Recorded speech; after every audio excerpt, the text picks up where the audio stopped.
अहो काकू, तुमचा काहीतरी गैरसमज झालाय. बघ पल्लवी, माझ्याकडे पक्की खबर आहे आणि खबर देणारा माझा अगदी खास माणूस आहे. कसली खबर? कोण खास माणूस? तुम्ही स्पष्ट काय ते सांगा ना त्यापेक्षा मला. नाग्याने स्वतःच्या कानाने ऐकलंय. त्या सुम्याने तुला ते ते हे म्हटलंय. काय ते? हे काय म्हंटलंय? तुम्ही काय ते सांगा ना स्पष्टपणे. म्हणजे काय? I love you. काय? उडाला काय झालं? मी तुला नाही बोलत आहे. सुम्या तुला बोलला की नाही? हा, बोलला की नाही सांग? नाही हो, नाही म्हणजे नाही. तो का असं मला म्हणेल? आणि तशी केवढी ओळख आहे आमची की तुम्हाला आय लव्ह यू वगैरे म्हणेल? ओळखीचं मला काय सांगू नकोस हा पल्लवी.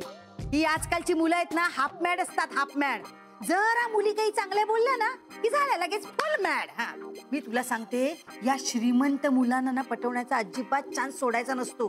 मी तर तुला सांगते ना, आमच्या नीतूला पण जरा समजाव. नाही हो काकू, तुम्हाला वाटते तशी मुलगी नाहीये मी. मग आता काय? नाही म्हणजे मी काय तुला जबरदस्ती नाही ना करू शकत. आता काय तू म्हणतेस तर ठीक आहे. तू काय उद्या अशी पत्रिका आणून दिलीस लग्नाची तर मी काय आपली येईन तुझ्या लग्नाला. अहो काकू, असं का म्हणताय तुम्ही? तुम्ही ऑफकोर्स मला हक्काने विचारू शकता, पण आमच्या दोघांमध्ये असं खरंच काही घडलं नाहीये. आणि मी सांगू का, नागेशने तुमची मस्करी केली असेल. मस्करी केली असेल म्हणजे? तू जरा नीट बोला. एका भावी शास्त्रज्ञाबद्दल बोलतेस तू. आणि हो आई, हिला आणि मिस्टर सुम्याला मी त्या कट्ट्यावर पाहिलं. तो मिस्टर सुम्या हिला आय लव्ह यू असं म्हणाला.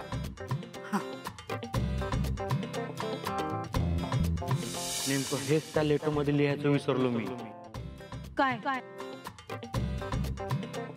I love you. आठवलं, आम्ही त्या लेटर बद्दल. लेटर?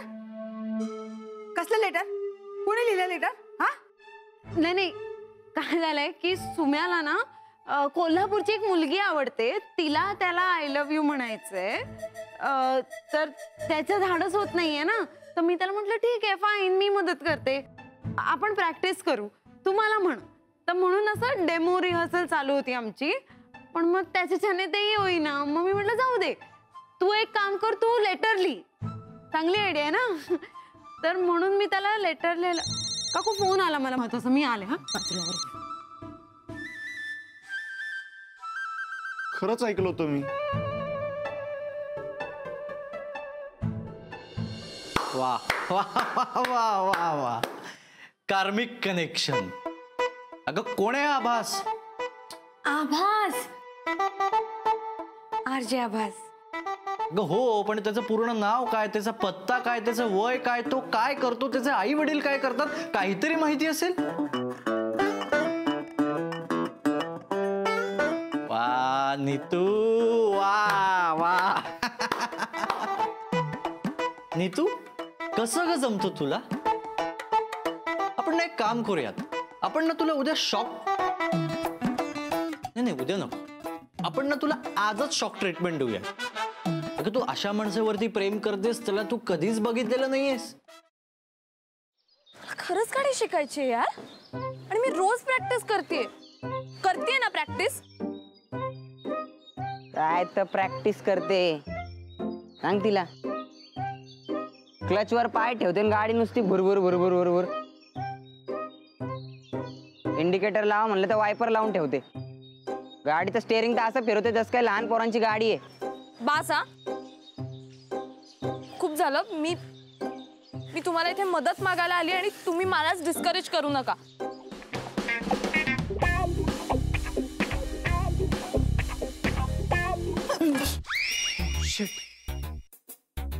तू पण इथे लपलीयस? हो, मी काही पाल नाहीये भिंतीला चिकटून राहिला. What are you kidding me? अशा सिच्युएशनला तुला विनोद सुचू शकतो? कसं असतं ना, अशी सिच्युएशन आली की आपल्याला टेन्शन येतं आणि मग ते टेन्शन घालवण्यासाठी विनोद करणं चांगलं. व्हॉट्स इट? नाही.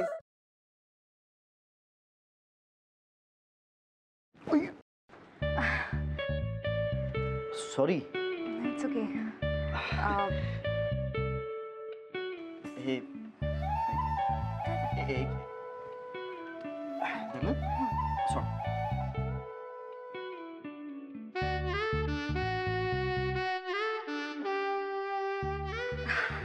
अरे थँक्यू. अरे त्या दिवशी ना माझ्या फ्रेंडचा फोन आलेला आणि ती अचानक मला बोलायला लागली की तिला कॅम्पिंग